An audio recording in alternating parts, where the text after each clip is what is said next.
उत्तर Korea ने आज 10 ballistic missile का टेस्ट किया। जानकारी के अनुसार ये टेस्ट जापान में किया गया। दक्षिण कोरिया और जापान की सेना ने भी इस बात की पुष्टि की और इसकी कड़ी निंदा की। दरअसल कुछ दिन पहले उत्तर कोरिया मिलिट्री रिकोनसेंस सैटेलाइट का टेस्ट फेल हो गया था।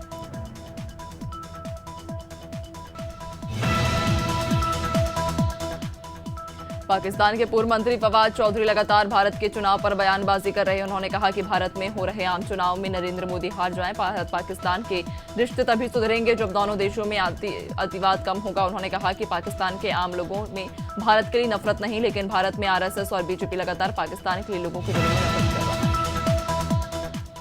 नीदरलैंड में KLM एयरलाइन की फ्लाइट के इंजन में फंसकर एक व्यक्ति की मौत हो गई। ये मौत उस समय हुई जब KL 1341 फ्लाइट एम्स्टर्डम एयरपोर्ट से डेनमार्क जाने वाली 3 एयरलाइन ने कहा कि वह घटना की जांच कर रही है और पुलिस भी मामले में इन्वेस्टिगेशन करेगी।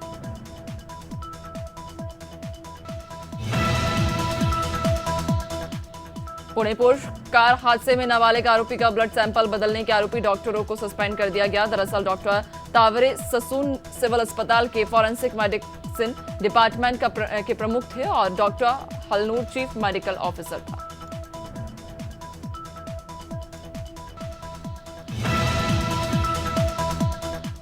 मिर्जापुर के बरगच्छा में सपा मुखिया अखिलेश यादव ने जनसभा को संबोधित किया। इस दौरान अखिलेश यादव ने केंद्र और राज्य सरकार पर तीखा हमला बोला। उन्होंने कहा कि दिल्ली में 10 और यूपी में 7 साल से बीजेपी की सरकार, फिर भी क्षेत्र का विकास नहीं हुआ और बीजेपी वाले 400 पार का नारा दे रहे हैं।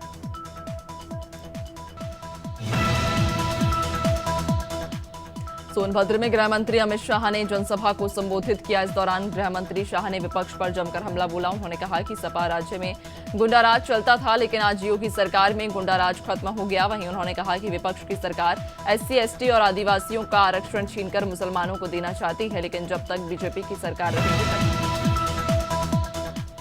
सागर मामले में आरोप प्रत्यारोप का दौर तेज। मामले में अब महिला कांग्रेस की अध्यक्ष विभा पटेल बीजेपी सरकार पर आरोप लगा रही हैं और कहा कि मामले में पीड़ित के साथ छेड़छाड़ की घटना हो रही थी और जब उसने विरोध किया तब उसे एम्बुलेंस से धक्का देकर मार दिया गया। उन्होंने कहा कि मध्य प्रदेश में जंगल राज चल रहा, राज्यपाल को इस पूरे मामले में संज्ञान देना चाहिए।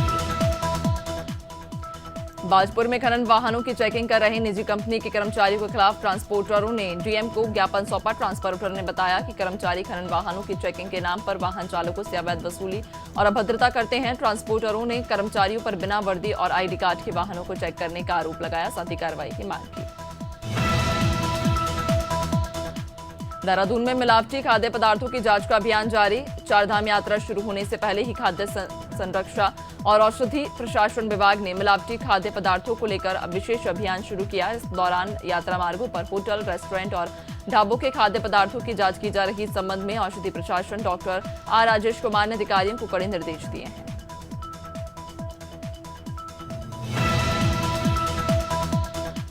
जबलपुर की पाटन पुलिस ने अवैध शराब की तस्करी में शामिल आरोपी को गिरफ्तार किया। पुलिस को मुखबिर से सूचना मिली कि एक युवक अवैध रूप से बड़ी मात्रा में शराब सहसन की ओर लेकर जा रहा है। सूचना पर पुलिस मौके पर पहुंची और घेराबंदी कर वाहन को जब्त कर पुलिस ने मौके से 11 पेटी शराब भी बरामद की है।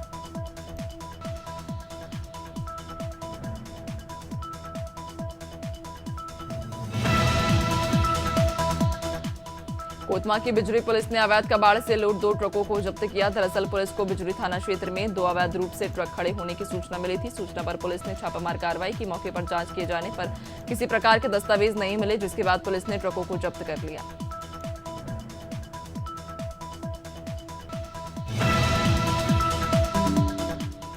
जबलपुर में गेहूं खरीदी केंद्रों में गड़बड़ी होने का मामला सामने आया। मामला मझौली थाना क्षेत्र के उमरिया ढेरिहा का, जहां जगदीश वेयर हाउस में गुणवत्ताहीन गेहूं की खरीदी की जा रही है। मामले की जानकारी होने पर आला अधिकारी ने केंद्र का निरीक्षण किया और उन्हें कई अनियमितताएं मिली। फिलहाल वेयर हाउस में रखे गेहूं की जांच जारी है।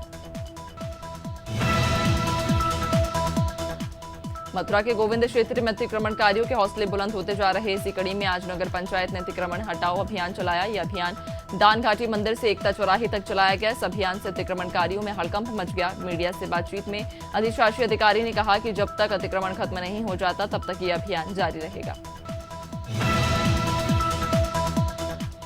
नैनपुर के डैम में डूबने से एक युवक की मौत हो गई। मामला पिंडरई थाना क्षेत्र में डीजे गांव का है। दरअसल युवक थावर नदी पर बने डीजे गांव डैम में नहाने गया था। नहाते समय गहरे पानी में जाने से उसकी मौत हो गई। आसपास के ग्रामीणों और परिजनों ने पुलिस को सूचना दी, जिसके बाद घटनास्थल पहुंची पुलिस ने शव को पोस्टमार्टम के लिए भेजा और कार्रवाई की।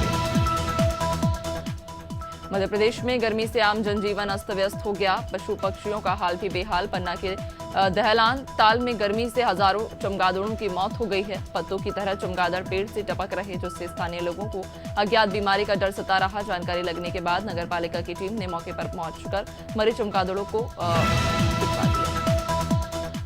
रतलाम के हवाला कारोबारी मनीष पटवा के घर इनकम टैक्स के अधिकारियों ने रेड मारी है। कार्रवाई में भोपाल, इंदौर, जबलपुर और ग्वालियर के 1 दर्जन से ज्यादा अधिकारी शामिल। मनीष पटवा पुश्तैनी कारोबार है। इसके पहले भी मनीष पटवा के यहां विभागीय अधिकारियों ने कार्रवाई की थी। फिलहाल मनीष पटवा के यहां अधिकारियों की सर्चिंग जारी है। पन्ना में पिछले कई दिनों से देवेंद्र नगर के आसपास के क्षेत्रों में अवैध प्लॉटिंग का कार्य चरम पर है। भूमाफियाओं ने क्षेत्र में बने सरकारी नाले पर मुरुदकी रोड और पुलिया डालकर अतिक्रमण कर लिया। मौके पर पहुंचे पटवारी दल ने प्रस्तुत पंचनामा और प्रतिवेदन में अतिक्रमण का साफ उल्लेख किया, जिसके आधार पर तहसीलदार ने अतिक्रमणकारियों के खिलाफ अवैध अतिक्रमण का मामला दर्ज किया।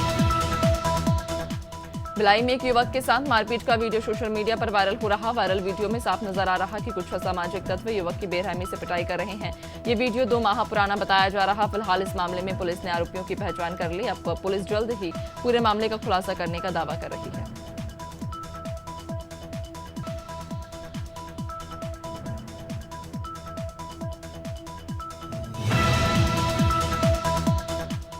छिंदवाड़ा के बोदल कछार गांव में एक आदिवासी युवक ने परिवार के 8 लोगों की नृशंस हत्या कर दी और फांसी लगाकर खुदकुशी कर ली। लोगों की सूचना पर भारी पुलिस बल मौके पर पहुंचा। हादसे पर सीएम मोहन यादव ने दुख जताया। पीएचई मंत्री संपत्ति उइके ने भी पीड़ित परिवार को सांत्वना दी। इस मामले में सरकार ने मृतक परिवार को 10 लाख रुपए और घायल बच्चों को 5 लाख की आर्थिक सहायता देने का ऐलान किया है।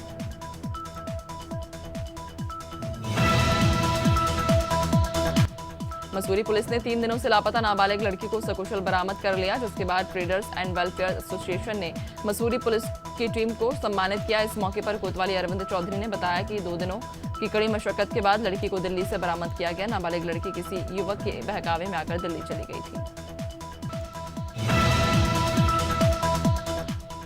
मसूरी में रिस्पना नदी में सीवरेज और कचरे डालने के मामले में जिलाधिकारी ने संज्ञान लिया, जिसके बाद जल संस्थान की टीम ने मौसी फॉल कैचमेंट एरिया का निरीक्षण किया। जल संस्थान के सहायक अभियंता टीएस रावत ने रिस्पना नदी के कैचमेंट एरिया में आने वाले सभी प्रतिष्ठानों की भी बारीकी से जांच की। उन्होंने कहा कि जांच के बाद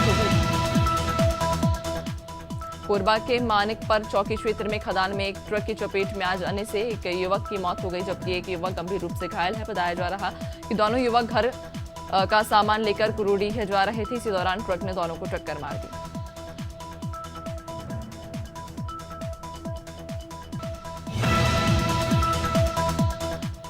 शिवनी पुलिस प्रधान आरक्षक राकेश ठाकुर की हत्या के आरोपी को पकड़ने राजस्थान पहुंची, जहां हत्याकांड का मुख्य आरोपी गणेश गुर्जर तो नहीं मिला, लेकिन पुलिस ने उसकी गैंग के एक सदस्य को पकड़ने में सफलता हासिल कर ली। पकड़े गए आरोपी पर राजस्थान और मध्य प्रदेश में कई आपराधिक मामले दर्ज। बता दें कि जिले के प्रधान आरक्षक राकेश ठाकुर इसी गिरोह के सदस्यों को पकड़ने गए थे। इस दौरान उत्तराखंड की विश्व प्रसिद्ध चारधाम यात्रा में इस बार श्रद्धालुओं की संख्या में काफी इजाफा हो रहा। पर्यटन सचिव सचिन कुर्वे ने बताया कि यात्रा शुरू होने से 26 मई तक से अब तक करीब 11 लाख श्रद्धालु चारधाम में दर्शन कर चुके हैं। वहीं 1 जून से 30 जून के बीच 15 लाख श्रद्धालुओं ने पहले ही रजिस्ट्रेशन करा लिया है।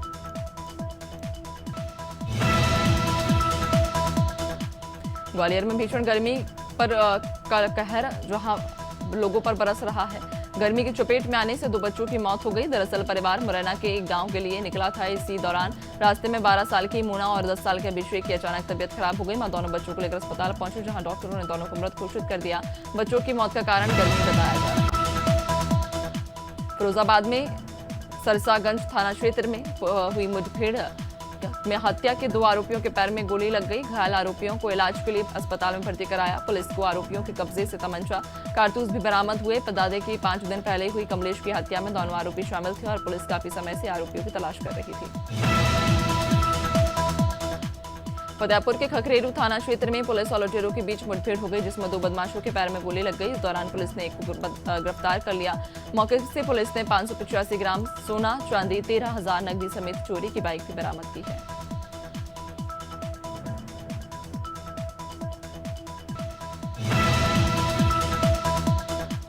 अमेठी में संदिग्ध परिस्थितियों में युवक का शव मिलने से सनसनी फैल गई। सूचना पर पहुंची पुलिस ने शव को पोस्टमार्टम के लिए भेजा और कार्रवाई में जुट गई। मामला मुजफ्फर खाना थाना क्षेत्र के समसेरियन का बताया जा रहा कि युवक प्रयागराज से पैदल चलकर गाजी मियां के दरबार में बहराइच जा रहा था। भीषण गर्मी के चलते तालाब में हाथ पैर धुलने गया था। इसी दौरान हीट स्ट्रोक के चलते उसकी मौत। ललितपुर में युवक के अपहरण और 10 लाख की फिरौती मांगने के मामले का पुलिस ने खुलासा किया है। युवक ने अपनी बहन के साथ मिलकर परिजनों से रुपए ऐंठने के लिए खुद के अपहरण की झूठी कहानी रची थी। पूरा मामला तालबेहट थाना क्षेत्र का। मामले में पुलिस ने भाई बहन आरोपी को गिरफ्तार कर लिया है।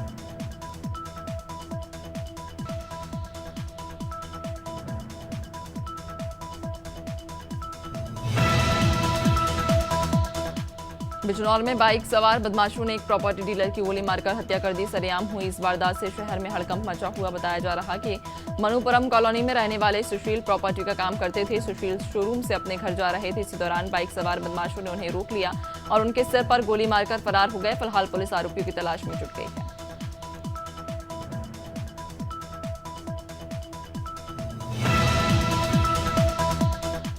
बाराबंकी के असंद्रा थाना पुलिस ने दुष्कर्म पीड़िता और उनके भाई पर जानलेवा हमला करने वाले आरोपियों को मुठभेड़ के बाद गिरफ्तार किया। पुलिस ने आरोपी के कब्जे से एक तमंचा, चाकू समेत अन्य सामान जब्त किया है। मुठभेड़ में आरोपी के पैर में गोली भी लगी है।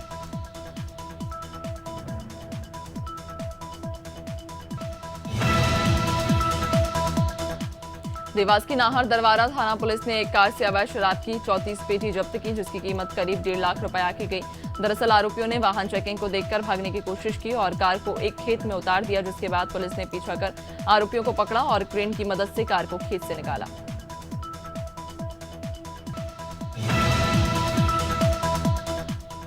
रीवा के शासकीय अस्पतालों की हालत बद से बदतर होती जा रही। रीवा के गांधी मेमोरियल अस्पताल में डिलीवरी के बाद महिला की मौत हो गई। दरअसल लीवर पैन होने के पर महिला को परिजनों ने अस्पताल में भर्ती कराया था, जहां डिलीवरी के बाद महिला और बच्चा दोनों स्वस्थ थे, लेकिन 2 दिन बाद महिला की मौत हो गई। परिजनों ने चिकित्सकों पर लापरवाही का आरोप लगाया और प्रशासन से न्याय की गुहार लगाई।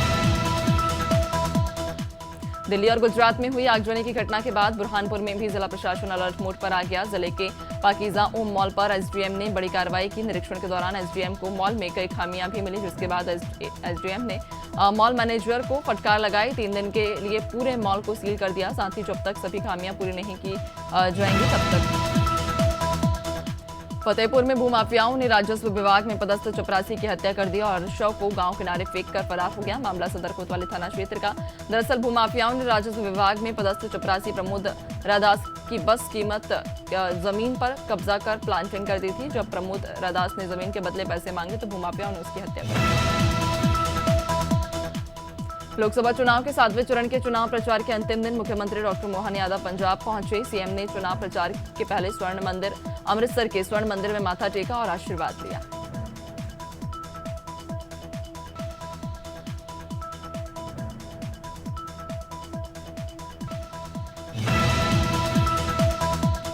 जहाज बनाने वाली सरकारी company Mazagon Dock Shipbuilders Limited का वित्त वर्ष 2024 की चौथी तिमाही में मुनाफा सालाना आधार पर दोगुना होकर 663 करोड़ रुपए हो गया। 1 साल पहले की समान तिमाही में नेट प्रॉफिट 326 करोड़ रहा था।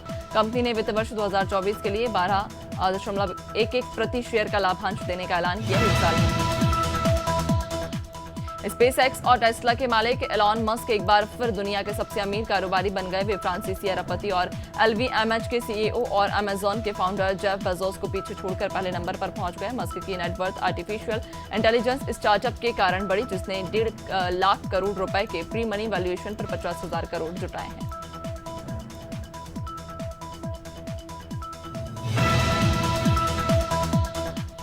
Insurance regulatory and development authority of India ने एक मास्टर सर्कुलर जारी किया। इसमें 55 सर्कुलर को निरस्त करते हुए हेल्थ इंश्योरेंस में पॉलिसी होल्डर को मिलने वाले सभी अधिकारियों को एक जगह पर लाया गया। इंश्योरेंस करने वाली कंपनी को हॉस्पिटल से डिस्चार्ज रिक्वेस्ट कर मिलने के 3 घंटे के भीतर ही फाइनल अथॉराइजेशन देना होगा।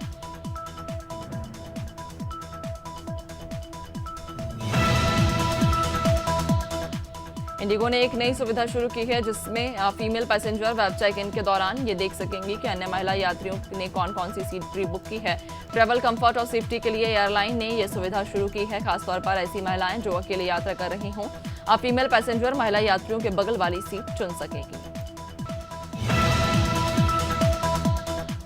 शेयर बाजार में आज गिरावट देखने को मिल रही। सेंसेक्स 300 अंक से ज्यादा फिसलकर 74,150 के स्तर पर कारोबार कर रहा। वहीं निफ्टी में भी 100 अंक से ज्यादा की गिरावट है। ये 22,600 के स्तर पर कारोबार कर रहा है। ये लगातार चौथा दिन जब शेयर बाजार में गिरावट है। मेटल, आईटी और एनर्जी शेयर में ज्यादा गिरावट। SIS खोरासन ने वीडियो जारी करके भारत पाकिस्तान मुकाबले पर लोन वुल्फ अटैक करने की धमकी दी। बता दें कि T20 वर्ल्ड कप 2024 में भारत पाकिस्तान के बीच मैच न्यूयॉर्क के Nassau county international cricket stadium में 9 जून को खेला जाएगा। हमले की धमकी के बाद स्टेडियम में सुरक्षा इंतजाम बढ़ा दिए गए हैं। अपनी बेहतरीन कॉमेडी और एक्टिंग के लिए पहचाने जाने वाले परेश रावल आज 69 साल के हो गए। तकरीबन 240 फिल्मों में काम कर चुके परेश रावल ने 100 फिल्मों में विलेन और बाकी ज्यादातर फिल्मों में कॉमिक रोल किए हैं। उन्होंने अपने एक्टिंग करियर की शुरुआत बतौर थिएटर आर्टिस्ट की थी। इसी बीच बैंक में नौकरी लगी तो उन्होंने सिर्फ 3 दिन में ही नौकरी छोड़ी। मुकेश अंबानी के बेटे अनंत अंबानी और राधिका मर्चेंट की प्री वेडिंग सेरेमनी बुधवार से शुरू हो चुकी है। आज यानी गुरुवार को सुबह शाहरुख खान परिवार सहित इटली के लिए रवाना हुए। उन्हें टाइट सिक्योरिटी के साथ तकरीबन 3 बजे के आसपास मुंबई के प्राइवेट एयरपोर्ट पर देखा गया। उनके साथ बेटे आर्यन और बेटी सुहाना भी नजर आई। बिग बॉस 17 के विजेता रहे मुनव्वर फारूकी ने दूसरी शादी कर ली। उनकी शादी का खुलासा सोशल मीडिया पर वायरल हुए वेडिंग कार्ड से हुआ। अब उनकी पत्नी के साथ पहली तस्वीर सामने आ चुकी है। दोनों को साथ में केक कटिंग करते देखा गया। बता दें मुनव्वर फारूकी ने इसी महीने मुंबई की मेकअप आर्टिस्ट महजबीन कोटवाला से शादी कर ली है। दोनों की शादी का कार्ड भी वायरल हुआ। इंदौर में इस बार मई में भीषण गर्मी से अब राहत मिलने लगी है। 3 दिनों से तापमान में गिरावट है। सुबह से ठंडी हवाएं चल रही हैं और बादल छाए हुए हैं। मौसम वैज्ञानिकों की माने तो अगले 2 दिनों में तापमान में मामूली गिरावट रहेगी, जिससे गर्मी से राहत मिल सकती है।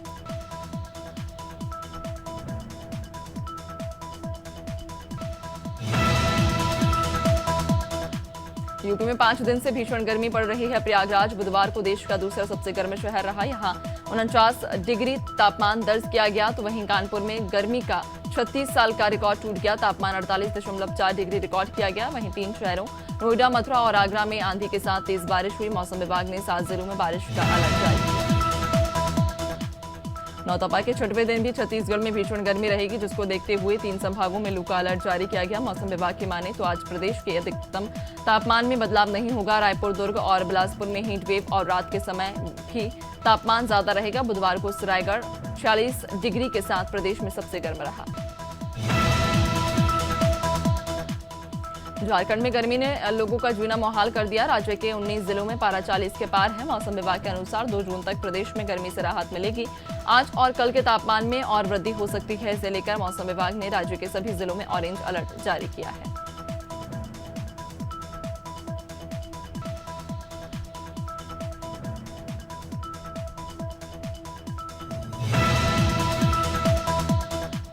चंडीगढ़ में तापमान लगातार बढ़ रहा। बुधवार को अधिकतम तापमान 46 डिग्री सेल्सियस रहा, जो सामान्य से करीब 6 डिग्री सेल्सियस ज्यादा है। मौसम विभाग के अनुसार आज भी अधिकतम तापमान 45 डिग्री सेल्सियस और न्यूनतम तापमान 28 डिग्री सेल्सियस रह सकता है। इसे देखते हुए मौसम विभाग ने आज और कल के लिए ऑरेंज अलर्ट जारी किया। 1 जून के लिए येलो अलर्ट जारी किया है।